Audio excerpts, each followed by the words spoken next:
Oh, hey, welcome back. I'm Thrive, your friendly neighborhood HR manager with over 25 years of emotional damage in the corporate world. If you're new here, buckle up. This isn't your standard update your resume with action verbs kind of channel. We get into the nitty-gritty of workplace politics, the psychology behind hiring decisions, and yes, occasionally I spill the beans about ridiculous candidate behaviors that make me question humanity's future. Today's video is about something I've been wanting to do for a little while. The comprehensive guide to not bombing your interviews and actually getting the job you deserve. This is unfiltered, unabridged version that HR professionals like me usually keep locked away in a secret vault next to the company's real salary ranges. What happens once you apply? The resume reality check. Let's start with your resume, shall we? I have averaged around 200 resumes a week of resume reviews over the course of my career, and I'm going to tell you something that might hurt your feelings. I spend approximately 7.2 seconds on each and every one of them. That's less time than it takes for you to decide what to watch on Netflix. Here's what happens in my brain during those 7.2 seconds. Name. Job title. Wait, is that Comic Sans? Delete. Name. Education. 3 pages? Delete. Name. Experience. Reasonable font. Decent layout. Maybe pile 2. The truth is, your resume isn't being read. It's being scanned for red flags. That typo you're worried about, I probably won't even notice it. But that 6-month gap in employment? Yeah, I spotted that faster than free donuts in the break room.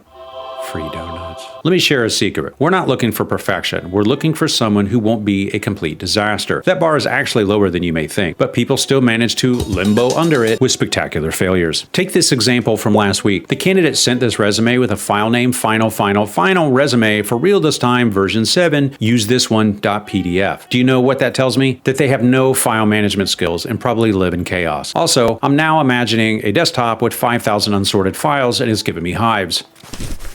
The job application black hole. Now let's talk about the actual application process, or as I like to call it, the place where your time goes to die. Yes, we make you upload your resume and then manually input every single detail that's already on your resume in an archaic application system. Why? Because our HR software was designed by a sadist in 2003, and the company doesn't want to spend $50,000 to upgrade it. Here's an insider tip. If the job posting says bachelor's degree required, but you have 15 years of relevant experience and no degree, apply anyway. The degree requirement is often a wish list item, not a deal breaker, unless it's for a job like surgeon or nuclear physicist, in which case, please get the appropriate credentials. In those assessments that we make you take, half the time we don't even look at the results. They're there to weed out people who weren't willing to jump through the hoops. It's essentially a test of desperation. Congratulations if you completed our 45-minute personality test. You've proven you want this mediocre job badly enough to waste an hour of your life you'll never get back. Interview prep that actually works. All right, you've made it past the resume scan and the application gauntlet. Now it's interview time. This is where most people either shine or spontaneously combust. First, please shower. I cannot believe I have to say this in a professional context, but based on my experience, this needs to be explicitly stated. Personal hygiene isn't optional. It's the bare minimum for human interaction. When I ask you to tell me about yourself, I don't want your life story starting from kindergarten. I especially don't need to hear about your divorce or how your cat's recent health scare made you reevaluate your career choices. Keep it professional, keep it relevant, and please keep it under 2 minutes. The best answer to this question follows a simple format: a bit about your current role, a highlight from your career journey, and why you're interested in this position. That's it. Save your childhood dreams of becoming an astronaut for your third date on Tinder. Now, let's talk about those behavioral questions. You know, the tell me about a time when questions that makes everyone break out in stress hives. Here's the secret formula we're looking for. Situation. Briefly set the scene. Task. What was your responsibility? Action. What did you specifically do? Result. What happened as a result of your actions? This is the STAR method. Notice how I emphasize the you part? That's because I've interviewed countless people who tell me about amazing team accomplishments where their contribution appears to be existing in the vicinity while good things happen. I need to know what you did, not what your department achieved while you were getting coffee. Oh, and when I ask about your weaknesses, saying I'm a perfectionist or I work too hard makes me want to throw my laptop out the window. We all know those aren't real answers. Try honesty, like I tend to assume people know what I'm thinking without proper communication, but I'm working on being more explicit with my expectations. See? Real, relatable, and shows self-awareness. Let's talk about everyone's favorite awkward interview moment, the salary discussion. This is more choreographed than a Broadway show, and just as dramatic. When I ask about your salary expectations, I already have a range in mind. The company has budgeted a specific amount for this role, and my job is to get you as close to the bottom of that range as possible. Your job is to get as close to the top. It's like a weird financial tango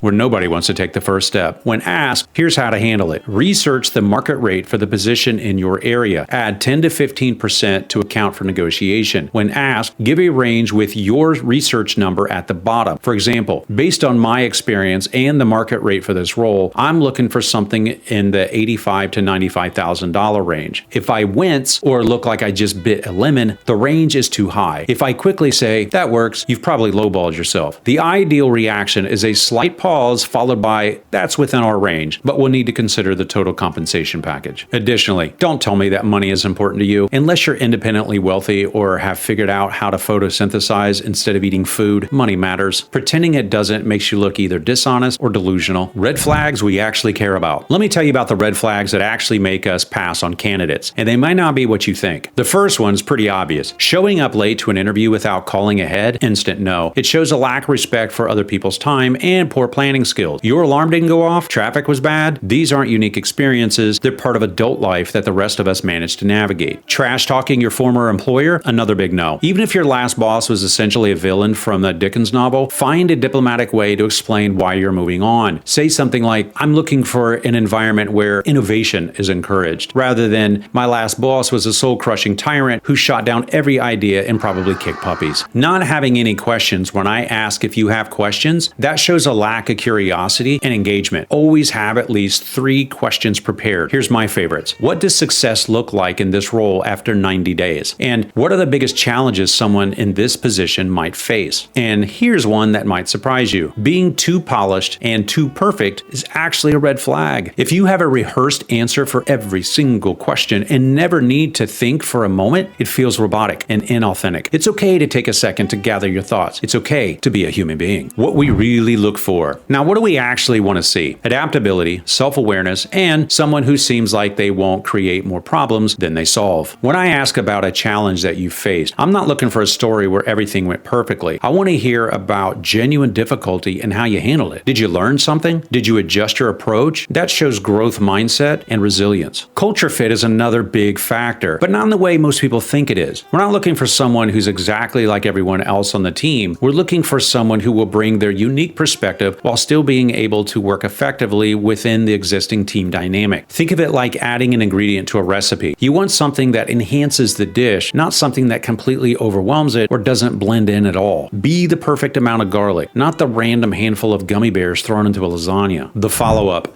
Don't be creepy. After the interview, send a thank you email within 24 hours. Keep it brief, reference something specific from the conversation, and express continued interest in the role. That's it. Don't send a handwritten card to my home address. Don't show up at the office with cookies. Don't connect with me on LinkedIn and then immediately start messaging me for updates. The line between enthusiastic and restraining order is thinner than you might think. And speaking of follow-ups, don't call every day for updates. The hiring process takes time, often much more time than seems reasonable. There are approval chains, there's budget discussions, other candidates to interview, and sometimes internal politics that have nothing to do with you. I promise I haven't forgotten about you. When there's news to share, you'll be the first to know. Well, the first out of the 17 people who had to approve the decision to know. The job offer. Read the fine print. Okay, congratulations, you've received an offer. Before you pop the champagne and tell your current boss exactly what you think of their management style and their proclivity for kicking puppies, read the entire offer letter carefully. Pay attention to more than just the salary. Look at the benefits, the PTO policy, the retirement contributions, and any other perks. Sometimes a slightly lower salary with better benefits can actually be more valuable to you in the long run. And yes, you can negotiate. In fact, we expect you to. The first offer is rarely the best offer, but when you do negotiate, have clear reasons when you're asking for more. I need more money isn't compelling. Based on my expertise in X and the additional responsibilities in this role compared to market standards, I was hoping for something closer to Y. It's far more effective that way. But don't get greedy. I once had a candidate counter offer 40% more on their salary, an extra week of vacation, a signing bonus, and a guaranteed promotion within 6 months. Needless to say, we rescinded the offer faster than you could say delusional. Your first 90 days, don't blow it. You've accepted the offer and now it's your first day. Congratulations. This is where the real work begins. The first 90 days is crucial. It's when impressions are formed and your reputation begins to take shape. Here's what not to do. Don't immediately suggest changing everything about how the team operates. Don't consistently reference how things were done at your old company, and don't be the first to leave every day. Don't get involved in office politics before you understand the landscape. Here's what to do instead. Ask thoughtful questions about why things are done a certain way. Find small, manageable ways to add value quickly. Low-hanging fruit. Build relationships across departments. Be the reliable, drama-free colleague everyone wishes they had more of. I had a new hire once who spent his first week creating a 30-page document on everything he thought was wrong with our processes. While his analysis wasn't entirely off base, his approach turned everyone against him immediately. He became known as that guy and eventually left because he wasn't being heard. The issue wasn't his ideas, it was his approach. Office politics, the unspoken rulebook. Now let's talk about the jello on the patio. Politics. No matter how flat an organization claims to be or how much the culture emphasizes transparency, office politics exists. Denying this is like denying gravity. You can do it, but you'll still fall flat on your face. Understanding the political landscape doesn't mean becoming a manipulative game player. It means recognizing who influences whom, how decisions really get made, and what the unwritten rules are. For example, in a previous company, our CEO says her door is always open. Technically true, but approaching her without going through proper channels is a great way to get your manager in trouble and yourself labeled as someone who doesn't respect hierarchy. The open door is more theoretical than literal. Watch how information flows. Who gets included in meetings? Whose input seems to carry more weight? Which battles do people choose to fight and which do they let go? This observation period is crucial before you start trying to implement change and build your influence. And be careful what you put in writing. Emails, Slack messages, and even text messages can all be forwarded, screenshotted, and used as evidence in workplace discussions. My personal rule, if I wouldn't want it projected on a screen during a company all-hands meeting, I don't write it down. Career advancement. Playing chess, not checkers. Advancing your career is about playing chess, not checkers. It requires thinking several moves ahead rather than just focusing on the next promotion. The biggest mistake I see professionals make is confusing activity with achievement. Staying late, sending emails at midnight, and volunteering for every project doesn't automatically translate to career advancement. What matters is impact, measurable contributions that help the company achieve its goals. Document your wins. Keep a folder in your email or note on your phone where you record your accomplishments, positive feedback, and problems you've solved. This becomes invaluable when it's time for your performance review or when you're updating your resume. Call it the brag folder. Build your internal network beyond your immediate team. The person from accounting who helped you with a spreadsheet issue might be the same person who later mentions your name when a senior role opens up in another department. And please develop your emotional intelligence.